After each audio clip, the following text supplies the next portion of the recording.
Okay, so the news about Diane Keaton this week, it's one of those that just kind of lands differently, doesn't it? It really does. Feels a bit like losing, I don't know, a piece of cultural furniture, but in the best way. Like that favorite comfy chair that was also incredibly cool. Exactly. And yeah, the headlines are all about the Oscars, the big movies, but we wanted to talk about something else, something maybe more Hmm. fundamental. You mean the glorious awkwardness, the being perfectly okay with not being polished all the time. Yes, that radical acceptance, because she really represented something, didn't she?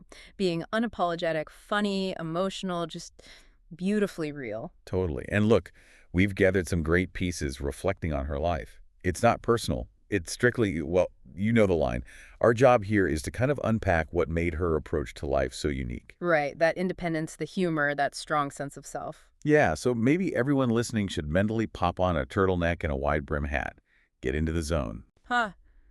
Full Diane Keaton mode, let's do it. Okay, so her legacy, it's often described as one of grace, not the usual Hollywood chaos. That's a good way to put it.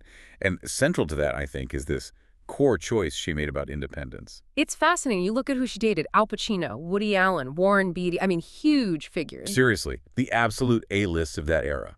But she never married. Ever. Always single, always just. Keaton.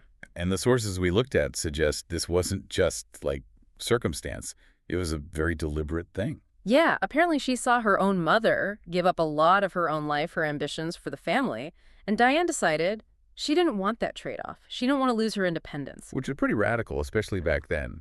And that choice, it seems like it gave her this mental freedom. Like choosing a healthy kind of solitude instead of feeling pressured into something else. But wasn't that sometimes seen as, loneliness from the outside? Oh, probably.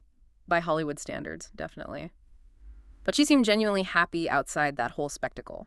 Right, she talked about simple things, didn't she? Yeah, there's this quote about loving walks with her dog, seeing trees, exploring. It sounds almost mundane. But for someone at her level of fame, saying that out loud, Huh? that's actually a big statement about priorities. Exactly. It's about where you find your peace when the cameras are off. And that strength and independence, it really showed up in her work, too. She wasn't just taking any role. Oh, completely. Annie Hall is the prime example, isn't it? It just blew the doors off how women were shown on screen. Before her, leading ladies were often so smooth, glamorous, polished. And she brought in this hesitancy, this intellectual awkwardness, and made it a strength, made it attractive even. He kind of made weird and honest, beautiful, right, allowed women characters to be messy, smart, awkward, human, Yeah. all at once. Yeah.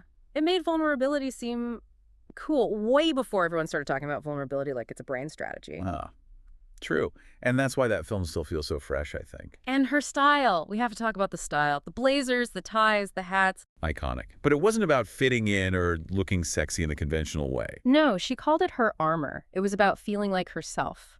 Comfortable, confident, smart. It was a statement in itself. Which connects, actually, to how she handled her privacy, especially later on. Right. Even her family requesting privacy after her passing. It felt consistent with her whole life.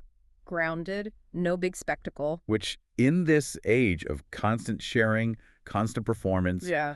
knowing when to just say, nope, this part is mine, that takes real strength. It really does. Like, she didn't need that constant public validation loop. So maybe her biggest legacy isn't just the Oscar, amazing as that was. Maybe it's showing that being truly authentically yourself, and even the awkward parts, is actually sustainable. It's a way to live. Yeah, a quiet confidence. And you see that right up to the end, that last Instagram post she shared. Oh, for National Pet Day with her dog? Yeah, Reggie, her Yeah. golden retriever. It just felt so her. Simple joy, love, friendship, those were the things that mattered. It's a lovely final image, isn't it? It really is. A reminder that getting older doesn't mean fading away. It's about, still appreciating life. Absolutely.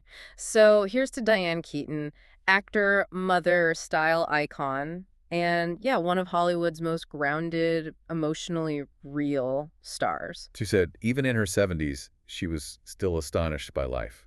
That's something to hold on to. Definitely. A little bit of that wonder. We could all use that. Well, thank you for joining us as we talk through some of these reflections on her life and impact. Yeah, thanks for listening. Hit follow if you enjoyed this, and maybe share your own favorite Diane Keaton moment or movie. We'd love to hear it. Until next time. Take care of your mind, your heart, And maybe Yeah, maybe your wardrobe too.